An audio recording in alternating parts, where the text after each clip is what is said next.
नमस्कार, मैं इशिका। आप देख रहे हैं हिंदुस्तान दर्पण। इस समय हम मौजूद हैं होटल ली मेरिडियन में, जहां पर नारकासुर की पूरी स्टार कास्ट मौजूद है। साथ ही कुलदीप कौशिक डायरेक्टर जो हैं मूवी के, वो भी दिल्ली के अपने फ़ैन से मिलने आए हैं। और उनके साथ मौजूद हैं दिव्या दत्ता, जो हम सब की फेवरेट है। आइए आपको इस प्रेस कॉन्फ्रेंस में लेकर चलते हैं और जानते हैं कि पूरी स्टार कास्ट का मूवी को लेकर क्या कहना है। कुलदीप जी, आपने जो ब्यूटीफुल लेडीज और सारा समूह इकट्ठा किया है पूरे देश से, so what was the idea? When did you get this idea of Narakasur? What is the exact meaning of this? हाँ, इसीलिए मैंने ये नाम रखा था नारकासुर। बेसिकली नार मतलब नारी, तो नारी की आवाज। अगर मैं ऐसा तो कुछ टाइटल रखता कि नारी की आवाज, तो बड़ा क्लीशे सा लगता। बात रही इसकी कि मैंने पूरे भारत से क्यों चुना, हमारे पूरी परंपरा है वासुदेवा कुटुंबकम। तो एक गांव में ये ऐसी चीजें नहीं हो सकती थी, पूरे भारत में मैं कहानी को नहीं लेके जा सकता था। तो सारे कैरेक्टर्स को एक गांव में उस कहानी को इस तरीके से वीव किया गया, क्योंकि मुझे लगता है औरतों की समस्या एक्चुअली वो समस्या नहीं है, वो अपने में एक कहानी है सारी। जहां पर ये नारी सशक्तिकरण या वुमेन एम्पावरमेंट, मैं पहले भी कई बार बोल चुका हूँ प्रेस कॉन्फ्रेंसिस में, मुझे इस शब्द से सख्त नफरत है। हमारे यहाँ पर नारी सशक्तिकरण की जरूरत नहीं है। यहाँ पर तो पहले ही सीता के आगे, सीता के बाद ही राम का नाम होता है, राधा के बाद ही कृष्ण का नाम होता है, और हमारे यहाँ भारत माता बोला जाता है। वो इसीलिए बोला जाता है, तो वो पूरा संपूर्ण है। इसीलिए इस फिल्म में हमारी जितनी भी 12 की 12 औरतें हैं, वो कोई बेचारी नहीं दिखाई गई फर्स्ट फ्रेम से। सो मेन रीजन यही था। काफी 10-12 सालों से इस कॉन्सेप्ट पे काम कर रहा था। अलग अलग लोगों ने अलग अलग कहानियां बताई। मैं खुद जैसे कहीं पर भी जाता था तो चीजें दिखती थी, वो धीरे धीरे आती गई अपने आप ही। और इसमें सच बात तो यह है, मेरा बहुत कम हाथ है, ऊपर वाले ने कुछ करवाया है वैसे। सो बट ये था कि एज ए एंटरटेनर मेरी ये जिम्मेदारी थी कि लोग बोर ना हो, उसके अंदर मसाला होना चाहिए, कुछ भी चीज आर्टिफिशियल नहीं होनी चाहिए, यट हम उस चीज को पूरी तरीके से कह सके और ऑडियंस को बोर ना करें। तो यही कोशिश करी गई है। Thank you sir. Hi sir. Hello, मैं सुनीता उपाध्याय, कौन बोल रहा है? HBL न्यूज चैनल से। अच्छा। भैरव जो बने हैं एक्टर, मैं उनसे सवाल जवाब करती हूँ। सर, आपने इस फिल्म में निगेटिव रोल अदा किया है। मैं ये जानना चाहती हूँ कि अगर पॉजिटिव रोल में आप रियल लाइफ में आएंगे तो महिलाओं के सशक्तिकरण के लिए क्या वर्क करेंगे, और ये सशक्तिकरण हो कैसे सकता है? क्योंकि 20वीं शताब्दी बढ़ गई, 22वीं भी आ गई, लेकिन महिला सशक्तिकरण दिखता तो नहीं है। तो इस फिल्म में आपने बहुत अच्छा प्रदर्शन किया है, जो कि निगेटिव रोल पे। पॉजिटिव रोल पे आप क्या करना चाहेंगे? ये तो थोड़ा फिल्म से अलग हटके सवाल है, लेकिन फिर भी मैं इसका उत्तर देता हूं।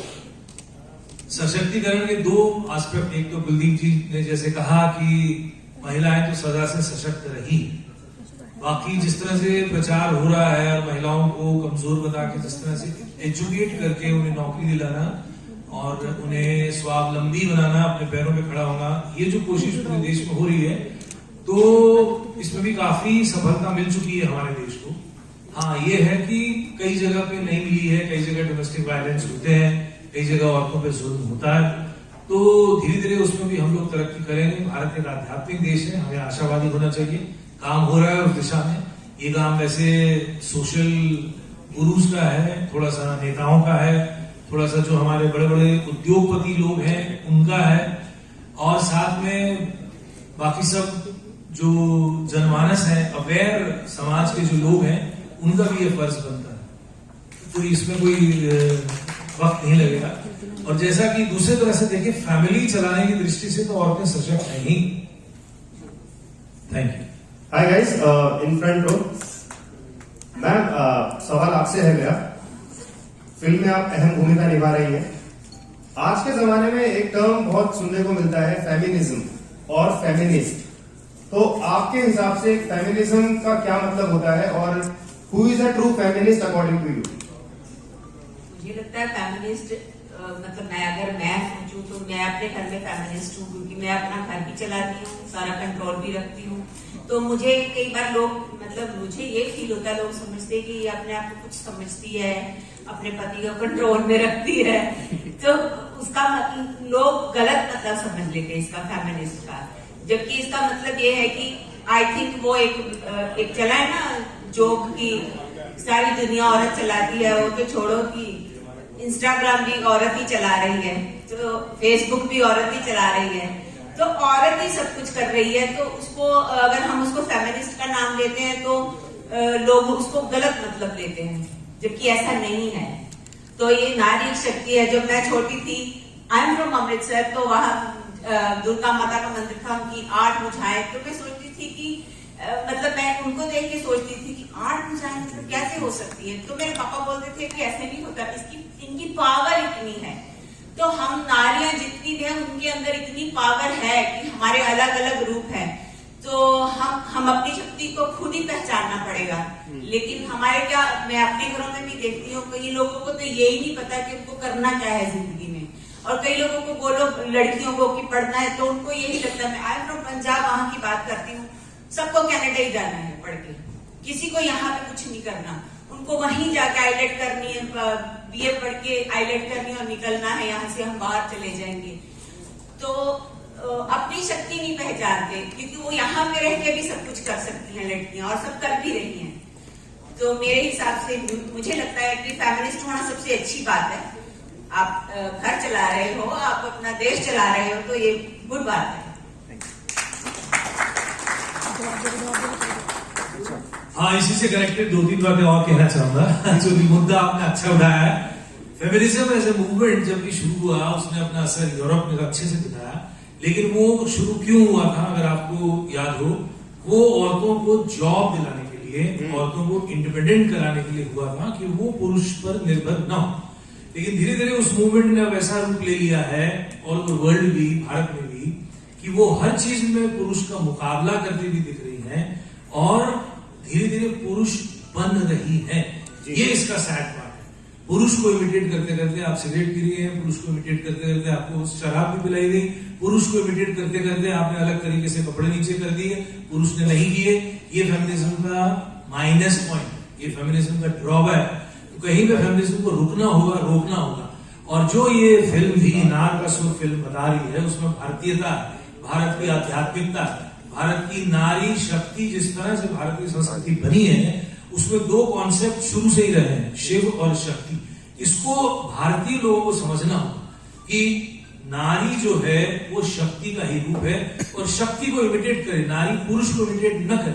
नारी का अपना लक्ष्य है। जो दुर्गा और दूसरी तरह की देवियां, या सीता या द्रौपदी या हल्या, या जितनी भी हमारी महान देवियों के नाम हम गिनाते रहे हैं, वो दरअसल क्या है, नारी के सामने एक आदर्श, नारी के सामने पुरुष आदर्श नहीं है। आज के समाज में फेमिनिज्म का दुर्भाग्य ही हो गया कि नारी के सामने पुरुष आदर्श बन गया। वो जो सिगरेट पी रहा है, कोट पैंट पहन रहा है, दारू पी रहा है, नहीं, नारी को नारी ही बनना है। सही फेमिनिज्म तब आएगा जब नारी अपने भीतर के अंदर मौजूद बड़ी नारी को ढूंढे, पुरुष न हो, पुरुष पुरुष ही रहे, नारी और बेहतर नारी बने। ये फेमिनिज्म सही फेमिनिज्म कहलाया जाए। हेलो सर, यस सर, इधर Rajesh from product sir. Narakasur film title बहुत अच्छा है और बहुत ही अच्छे विषय व्यक्त है, लेकिन इसमें मैं देख रहा था ट्रेलर पे कि माँ, बेटी और रेबल्स, तो ये सब रेबल्स क्यों? क्या उसके बाद कोई और भी शब्द लग सकता था? तो इसके बारे में क्या कहेंगे, रेबल्स ही क्यों यूज किया गया? माँ, बेटी और रेबल्स, कुलदीप क्या करें? इसका जवाब मैं दे देता हूँ। या तो माँ का सही मतलब निकल जाए, मेरे हिसाब से जो किसी की भी परवरिश होती है, जो सबसे पहले टीचर होती है वो माँ ही होती है। तो बच्चा सबसे पहले माँ को देखता है। अगर माँ अपने दोनों बच्चों को गलत परवरिश दे दे, दोनों बच्चों से मतलब है लड़का लड़की को, तो गड़बड़ी हो जाती है। और बात आई सिस्टर की, तो उसके बाद सिस्टर से मतलब जरूरी नहीं है कि लड़के की ही बहन हो, बहन की भी बहन हो सकती है, तो वो भी इंपॉर्टेंट है। रिवेल तो आपको करना पड़ेगा। ये उनके लिए नहीं है कि जिनकी लाइफ सीधी चल रही है। लाइफ में बहुत सारे अलग अलग जो कहते हैं ना, देश काल पात्र के हिसाब से आपको चीजें बदलनी पड़ती हैं। और ये स्ट्रगल है। स्ट्रगल तो आपको आखिरी सांस तक लेनी पड़ेगी। दुनिया में आज तक कोई ना पैदा हुआ ना आज उसके बाद होगा। जब आखिरी सांस भी ले रहे होंगे तो भी स्ट्रगल करनी पड़ेगी। आप एक कदम आगे बढ़ाते हैं, उसके लिए भी आपको चंड शक्ति का सहारा लेना पड़ता है, तो आप आगे बढ़ ही नहीं सकते। आप आज अपने घर से यहाँ पर आए हैं बारिश में, वो हमको भी पता है, आपने एक स्ट्रगल करी।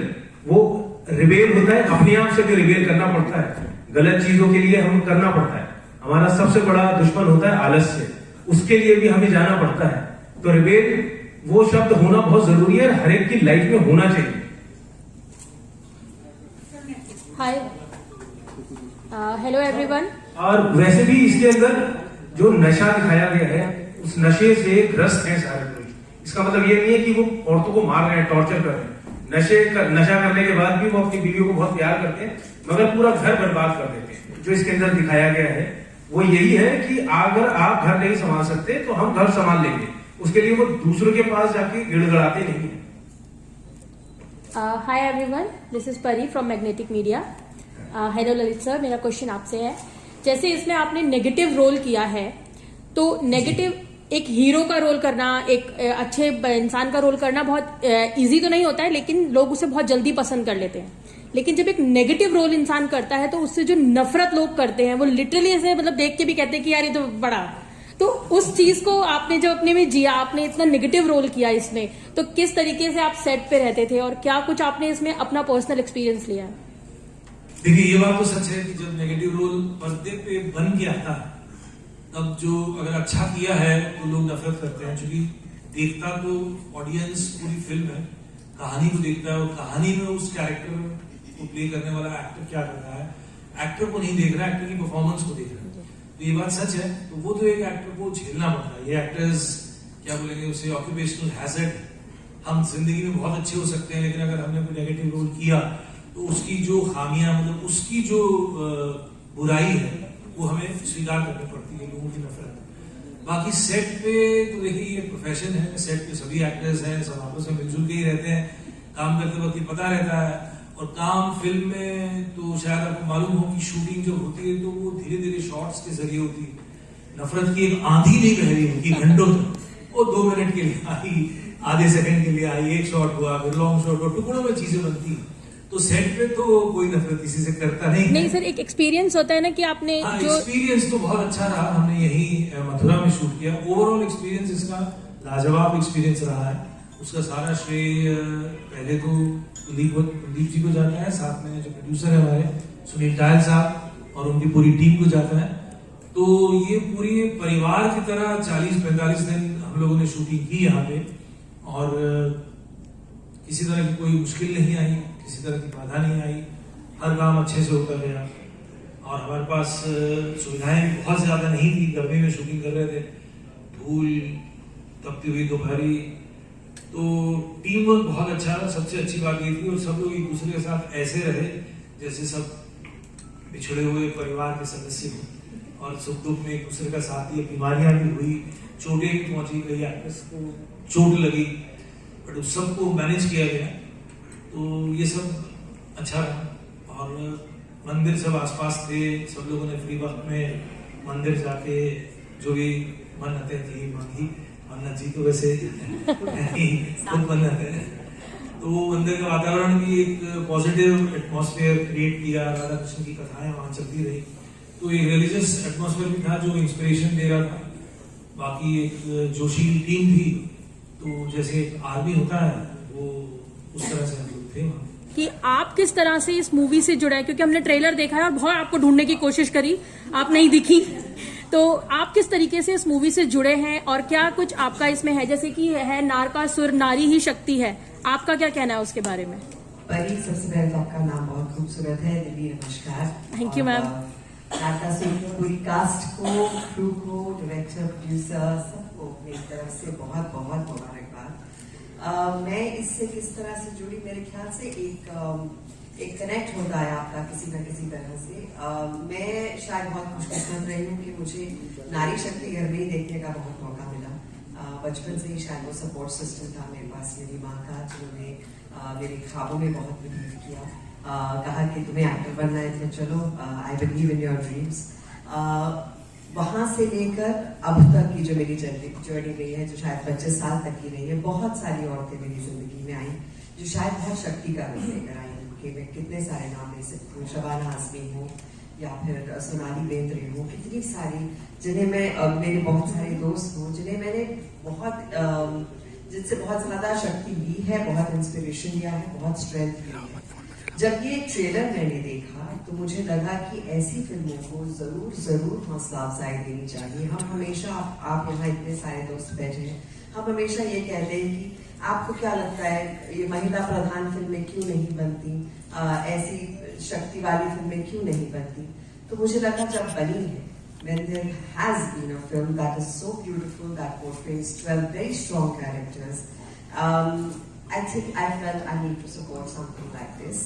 एंड कई बार नाता सिर्फ इमोशनल होता है और उससे ज्यादा कुछ नहीं। और मुझे लगता है कि ऐसे एक प्रोजेक्ट को जो एक 12 अलग औरतों की कहानी बता रहा है, it just feels really nice to see a very strong trailer like that. वो मैंने जो कबड्डी का एक वो शॉट देखा है इनके ट्रेलर में जिसमें they are pitted against the men, and वो जो शक्ति देखी, I don't know who all are there in the kabaddi match, but you all are brilliant. They all are there, but I really connected with that और मुझे लगा audience भी connect करेगी। और अगर आपकी एक जगह ऐसे बनती है जहां आपको एक वुमन ऑफ स्ट्रेंथ माना जाता है, तो शायद ये मेरी रिस्पॉन्सिबिलिटी है कि मैं ऐसी फिल्म को गुड विशेस देने जाऊँ। Hi, this is Srishti Anand from Mayapuri. Hi. तो दिव्या जी, मेरा सवाल आपसे ही है कि एज अ फीमेल एक्टर आपने अपने आप को टाइपकास्ट होने से इंडस्ट्री में कैसे बचाया, क्योंकि बहुत बड़ी बात है। एक चीज बहुत मैजिकल होती है ना वो हर जगह बहुत अच्छे से काम आ जाता है। जहाँ फ्रीडम ऑफ चॉइस जो हम कहीं पे भी इस फिल्म को लें या वैसे लें, आई थिंक आपको फ्रीडम ऑफ चॉइस होना बहुत जरूरी है। एंड आई बीन लकी कि मैंने सिर्फ वो काम किया है जो मैं करना चाहती हूँ।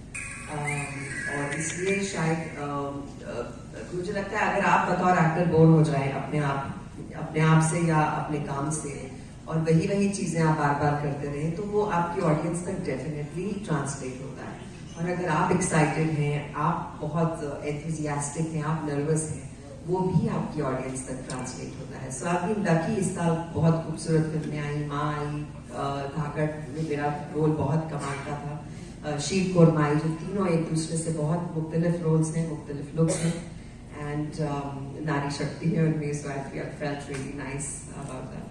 दिव्या जी, आपका फेमिनिज्म को लेके क्या ओपिनियन है और what is your definition of a feminist according to you? मैंने इन सबसे पूछा था, अब आपसे भी मैं जानना चाहता हूं। इन सब के जवाब क्या है पहले वो बता नहीं, मतलब आप बताइए, आपसे मैं जानना चाहता हूँ। देखिए, बहुत ही सब्जेक्टिव सा सवाल है, ये हर एक का ओपिनियन अलग हो सकता है। मुझे लगता है फेमिनिज्म कहीं ना कहीं आप अपनी स्ट्रेंथ, चाहे वो मर्द हो या औरत को रिस्पेक्ट देना, औरत को इक्वल दर्जा देना, for me is feminism. Hello ma'am, this is Rishika. हाय।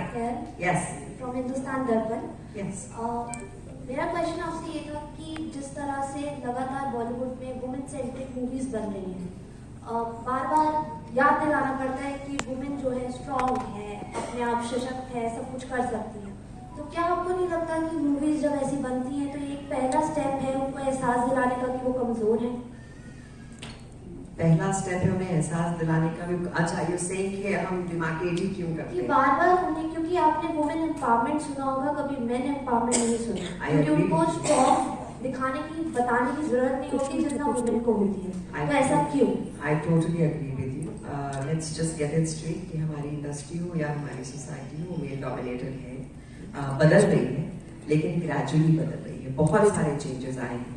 आज मैं संजय जी के वाइफ के साथ बैठी थी, तो वो कह रहे थे हमारे यहाँ ज्यादातर औरतों को रखा जाता है क्योंकि जितनी सिंसियरिटी और लॉयल्टी से काम करती हैं वो शायद आपको नहीं मिलता है देखने के लिए। Things are happening, things are changing. People are getting their women, their children, girls children educated, बाहर भेजते हैं। मैं जब पहले आई थी एक्ट्रेस बनने तो सब कहते थे लड़की को मत भेजो। आज सब मेरे पास पेरेंट्स भेजते हैं अपने बच्चे के, भाई जरा देखो ना कहीं आ सकती है क्या। I feel things are changing around us, धीरे धीरे, लेकिन हो रहा है। लेकिन वो थोड़ा थोड़ा एहसास दिलाना, जहाँ शायद मुझे कभी ऐसे आने की ज़रूरत ना पड़े एक नारकासुर जैसी फिल्म को प्रमोट करने के लिए या सपोर्ट करने के लिए, वो दिन अभी आना चाहिए। लेकिन yes, we need to spread words for films like these which really celebrate women and the power they have within. तो यहाँ आपने देखा क्या कुछ कहना था डायरेक्टर कुलदीप कौशिक का और सीनियर एक्टर ललित का मूवी को लेकर। ये मूवी आपके नज़दीकी थिएटर्स में 5 अगस्त को रिलीज़ हो रही है। आपका इस वीडियो को लेकर क्या कहना है और क्या आप ये मूवी देखना पसंद करेंगे या नहीं, हमें इस वीडियो के कमेंट बॉक्स में ज़रूर बताइएगा। कैमरा पर्सन याशिका के साथ मैं इशिका, हिंदुस्तान दर्पण।